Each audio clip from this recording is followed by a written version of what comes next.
नमस्कार दोस्तों, आज मैं आपको बताने वाला हूं कि ये वीडियो होने वाली है कि लड़कियां ये वीडियो ना देखें। लड़के इसलिए क्योंकि ये जो पूरा जो स्ट्रक्चर है आज हम बताने वाले हैं आर्मी के अंदर मेडिकल कैसे होता है। अगर आर्मी के अंदर मेडिकल कैसे होता है, अगर ये चीज़ अगर आप जानते हैं, अगर इस वीडियो को देख रहे हैं, तो डिफेंस की कोई भी लाइन हो, चाहे पुलिस हो, आर्मी हो, BSF हो, CRP हो, कुछ भी हो, चाहे वो आपका दिल्ली पुलिस हो, तो सभी में मेडिकल लगभग ऐसा ही होता है। तो कुछ पॉइंट्स होते हैं जिनमें ऐसा नहीं होगा, लेकिन लगातार जो मैं पॉइंट आपको बताऊंगा, ये इस वीडियो के बाद आपको कभी किसी वीडियो देखने की जरूरत नहीं पड़ेगी। आखिरकार मेडिकल किसी भी फिजिकल एक्टिविटी वाले उसमें कैसा होता है, तो चलिए मैं आपको एक एक करके पहले हम ऊपर से यहाँ से बात करते हैं कि जब भी कभी भी हमारा मेडिकल चेकअप होता है तो कहीं भी हम जाते हैं तो हमारे जो बाल होते हैं ज़्यादा बड़े नहीं होना चाहिए, क्योंकि इससे एक अच्छा इम्पैक्ट पड़ता है कि कोई भी बच्चा है, जैसे ये है, इसकी दाढ़ी बड़ी हुई है, तो जब भी हम मेडिकल के लिए जाए एकदम नीट एंड क्लीन होके जाए, पहला पॉइंट। दूसरा पॉइंट है, जब भी हमारी यहाँ से आर्मी के अंदर जो चेक होता है उसमें सबसे पहले आर्मी या किसी भी फील्ड में तो हमारी आंखें चेक होती हैं। तो आंखों में क्या चेक होता है, ये हमारा दूर दृष्टिकोण को हमारी को चेक करते हैं। तो दूर दृष्टिकोण में क्या होता है कि वहाँ पर एक चार्ट लगा हुआ होता है, वाइट कलर का एक चार्ट होता है, अंधेरा होता है, लेकिन आर्मी के अंदर कंप्यूटर होता है, उस कंप्यूटर के अंदर देखना पड़ती है। बाकी की और फील्डों में क्या होता है कि एक चार्ट होता है जिसमें ABCD XYZ WOPQ ये सारे वर्ड होते हैं। कभी कभी किसी मेडिकल में हिंदी के वर्ड आ जाते हैं, छोटा बड़ा छोटी बड़ी, तो ये सारे वर्ड होते हैं। अब इन वर्डों को कैसे देखा जाता है, पहले एक लाइन होती है जिसमें इतना बड़ा अक्षर होता है, दूसरी लाइन होती है उसमें इतना बड़ा अक्षर होता है, तीसरी लाइन होती है उसमें इतना बड़ा अक्षर होता है, चौथी जो लाइन होती है उसमें इतना छोटा अक्षर होता है।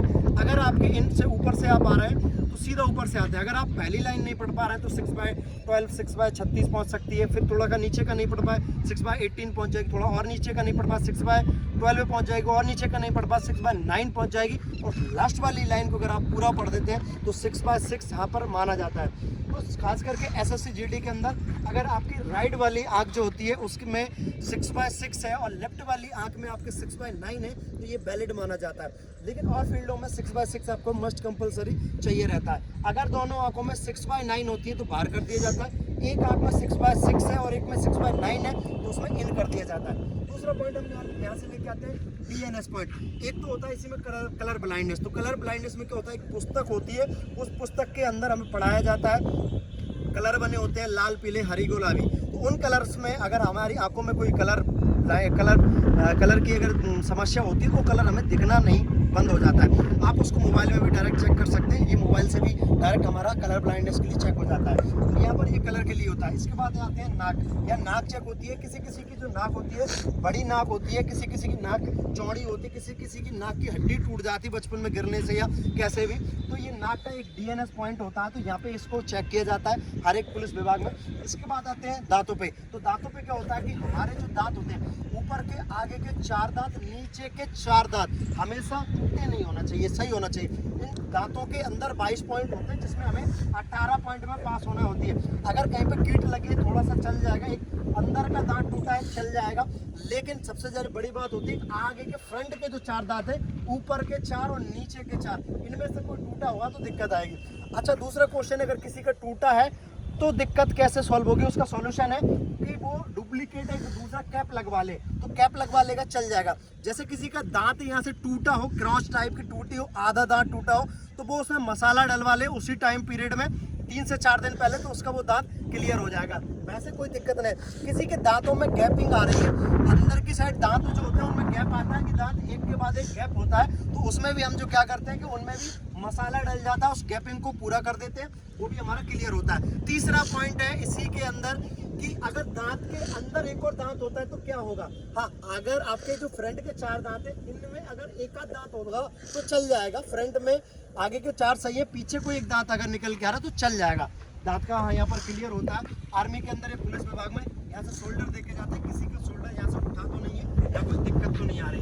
दूसरा अगला पॉइंट देखा जाता है यहाँ पर, ये दोनों चेस्टों को। तो क्या होता है कि बच्चे जब डिप्स लगाते हैं तो 70 kg की बॉडी होती है, किसी किसी पे क्या करते हैं 50 किलो एक साइड लगाते हैं। लेफ्ट हैंड हमारा थोड़ा कम यूज होता है, राइट में पावर ज़्यादा होती है। डिप्स लगाते लगाते हमारा चेस्ट एक छोटा एक बड़ा हो जाता है। उस समय हमें क्या होता है, यहाँ पर बीमारी देके पॉइंट बना देते और बाहर कर देते हैं। दूसरा पॉइंट यहाँ के बाद में ये पॉइंट हो गया, यहाँ बैक पॉइंट हो गया। इंडियन आर्मी के अंदर एक पॉइंट और देखा जाता है, वो होता है दोनों हैंड्स को ये करके यहाँ से लाइनिंग देखी जाती है। किसी की जो है यहाँ पर ऐसे ऐसे नहीं होना चाहिए, यहाँ पे हड्डा नहीं उठना चाहिए, तो एक पॉइंट अलग से यहाँ पर देखा जाता है। इसके बाद हम आते हैं यहाँ के बाद यहाँ पे, ये पेट के अंदर किसी भी पुलिस विभाग में अगर जाते हैं तो वह चल जाता है, लेकिन इंडियन आर्मी या डिफेंस फोर्सेस में अगर आप देखेंगे तो यहाँ पर कोई भी पार्ट कटा पिटा नहीं होना चाहिए। ऑपरेशन पुराना है उसमें कटा पिटा नहीं होना चाहिए, तो नहीं तो हमें क्या पॉइंट मिल जाता है। दूसरा पॉइंट आता है दबा के पेट को देखते हैं, किसी को पथरी की बीमारी तो नहीं है, पेट में कोई समस्या तो नहीं है, नया ऑपरेशन तो नहीं, तो उसको दबा के भी देखा जाता है। यहाँ तक हम क्लियर पहुँचते हैं। इसके बाद में आते हैं हम लोअर पार्ट में। तो जब लोअर पार्ट की हम जब बात करेंगे, हमारे इस पार्ट की बात करेंगे, तो इस पार्ट के अंदर क्या होता है कि सबसे पहले हमें नीट एंड क्लीन होकर जाना पड़ती है किसी भी मेडिकल में जाते हैं। दूसरा पॉइंट आता है कि इसमें बॉल देखी जाती है, जैसे सभी बच्चों को पता है कि यहाँ पर हमारे इसमें यहाँ नीचे के साइड में 2 बॉल्स होती हैं, तो किसी किसी को क्या होता है कि 1 बॉल होती है और किसी किसी की 1 भी बॉल नहीं होती है। अब ये बहुत बड़ा क्वेश्चन है, सर किसी की 1 भी बॉल नहीं होती, जो नीचे का पार्ट होता है प्राइवेट पार्ट है उसमें 1 भी बॉल नहीं होती। बिल्कुल हाँ, यहाँ पर अकेडमी में ऐसे बहुत सारे स्टूडेंट हैं जिन्होंने मुझसे पूछा कि हमारी वाकई में 1 भी बॉल नहीं है, तो ये मुझे पता नहीं, इसके बारे में थोड़ा सा और जानकारी लेंगे। तो ये समस्या रहती है।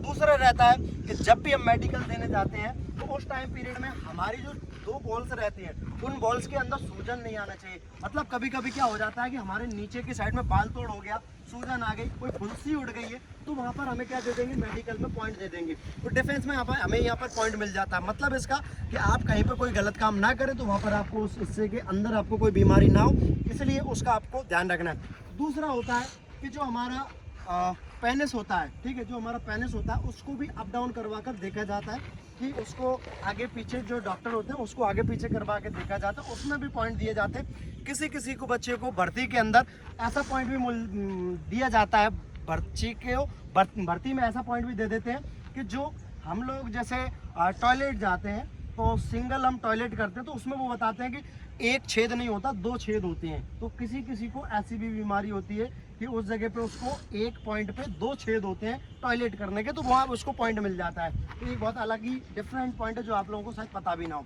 यहाँ पर ये चेकिंग हो जाती है। इसके बाद अगला पॉइंट होता है चेक करने का, कि वो आपको ऐसे करके पीछे की साइड घुमाएंगे और आपको ऐसे नीचे डाउन करने को बोलेंगे, और डाउन करने के बाद में पीछे बैक साइड में देखा जाएगा कि आपके जो बैक है, इस बैक में देखा जाता है कि कोई किसी को पाइल्स की बीमारी तो नहीं है। अब पाइल्स की बीमारी कैसी हो सकती है, किसी के बैक में पसीना ज़्यादा आता हो, किसी को ब्लड निकलता हो, किसी को मतलब अलग अलग टाइप की जो होती है पाइल्स की बीमारी होती है, किसी को सूजन आती है बैक साइड में, तो उसमें वो क्या करते हैं, नीचे कराते हैं, बैक में वो चेक करते हैं, खांसने को बोलते हैं, खांसो तो खांसना पड़ता है तो तेज खांसना पड़ता है। एक बार में आप खांस दोगे तो ये बैक चेक हो जाएगा, इसके बाद खड़े होंगे। इसके बाद में फिर अगला पॉइंट होता है हमारा जंपिंग।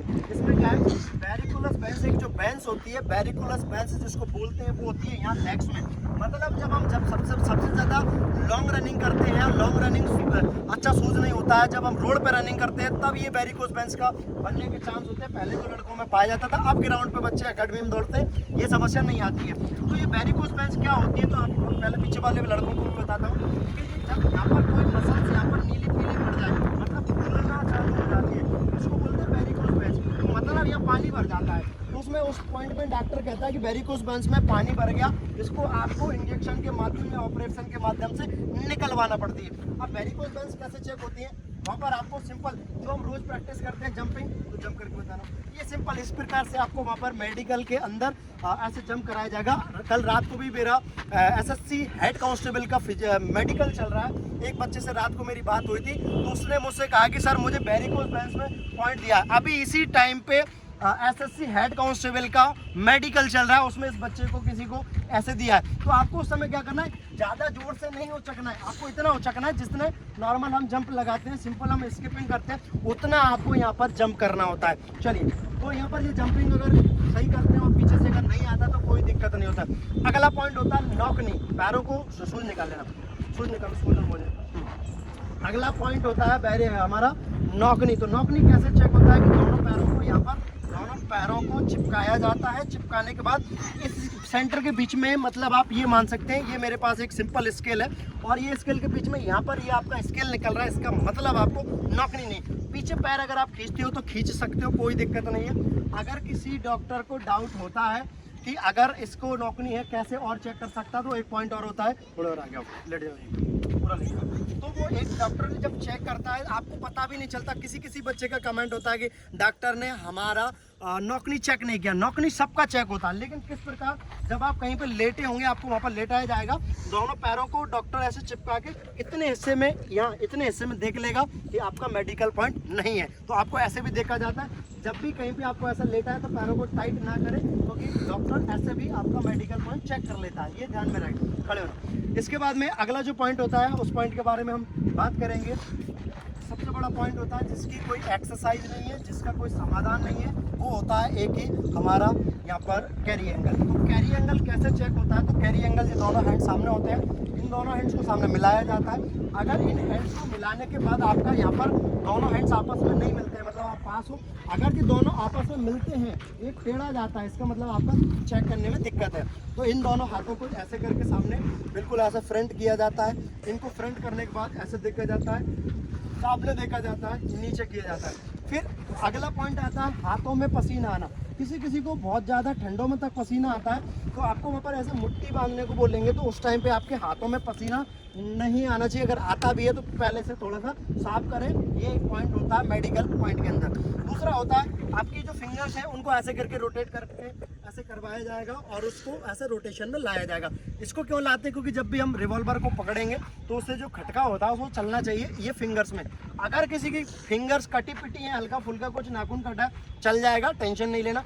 किसी किसी की फिंगर 6 होती हैं एक हाथ में, एक बाहर की साइड से एक फिंगर निकलती है, वो पॉइंट मिल जाता है, उसमें पास नहीं किया जाता, ध्यान रखें। दूसरा रहता है कि कोई भी फिंगर के बाद हम यहाँ पर टैटू रिमूव का एक पॉइंट होता है। दोनों हाथों को सामने ऐसे किया जाता है। अगर आपके यहाँ पे एसएससी हेड कांस्टेबल हुआ, SF, BSF, CRPF, Indian army हुआ, नेवी हुआ, अगर आपके यहाँ पे कोई टैटू बना है तो आपको बाहर कर दिया जाएगा। टैटू रिमूवल के लिए जैसे हम टैटू बनवाते हैं वैसे हम टैटू को रिमूव भी करवा सकते हैं। तो ये एक टैटू का पॉइंट होता है। अगर टैटू यहाँ बनाओ, इस हाथ के नीचे की साइड बनाओ, इस हिस्से पे टैटू बनाओ, इस हिस्से पे टैटू बनाओ और रिलीजियस टैटू बनाओ, ओम लिखा हो, राम लिखा हो, रिलीजियस टैटू बना हो तो वो चल जाता है। आपका टैटू इस जगह पे है, रिलीजियस है, तो वहाँ पर ये चल जाएगा। तो टैटू के लिए पॉइंट होता है। और इसके बाद एक होता है ब्लड प्रेशर, जिसको बीपी बोलते हैं। तो कभी कभी क्या होता है, सारे चेकअप के बाद आखिरी जो पार्ट होता है वो होता है ब्लड प्रेशर, जिसमें बच्चों को बाहर कर दिया जाता है। बच्चा डरता, नर्वस होता है। डरने और नर्वस होने की जरूरत नहीं है। जब भी कुछ ऐसा होता है तो जो आपका बेस्ट पार्ट होता है लाइफ का, उसको याद करो, हैप्पी रहो और उसको इंजॉय करो। और डॉक्टर को बोलो कि मैं अभी आता हूँ 5 मिनट में पानी पीकर। 1 गिलास, 2 गिलास, 5 गिलास पानी पी के आपका जो बॉडी सर्कुलेशन है वो वहीं के वहीं रुक जाएगा और आपका जो बीपी है एकदम से बूस्ट जो हुआ था वो वापस से डाउन चला जाएगा। तो ब्लड प्रेशर का एक पॉइंट होता है। तो एक बार फिर से मैं यहाँ से पूरा चेक कर रहा हूँ। नाक, कान, दांत, यहाँ पर एक हड्डी भी चेक होती है। गाँव में पहले किसी किसी को देखा होगा, एक रोग होता है उसको यहाँ पर बहुत बड़ा होता है, तो यहाँ पर ये पॉइंट भी उनको दिया जाता है। तो यहाँ पे एक पॉइंट यहाँ पर ये भी होता है। इस पॉइंट के बाद में बॉडी का लगभग सारा स्ट्रक्चर हम लोग यहाँ पर चेक कर चुके हैं। कान का पर्दा भी चेक होता है। तो कान के पर्दे में क्या होता है कि कान का पर्दा जब चेक होता है तो एक टॉर्च मारी जाती है। उस टॉर्च से देखा जाता है कि पहले तो देखो क्या होता है कि जब कान के पर्दे को देखना चाह रहे हैं, ठीक है, उससे पहले लड़के क्या करते हैं कि चाबी लगा लेते हैं, कोई सरिया घुसा लेता है, कोई बीड़ी की माचिस की काड़ी चला लेता है। अब उसमें सूजन आ जाती है। और कभी कभी क्या होता है कि कोई होता है कि कल उसका मेडिकल चेक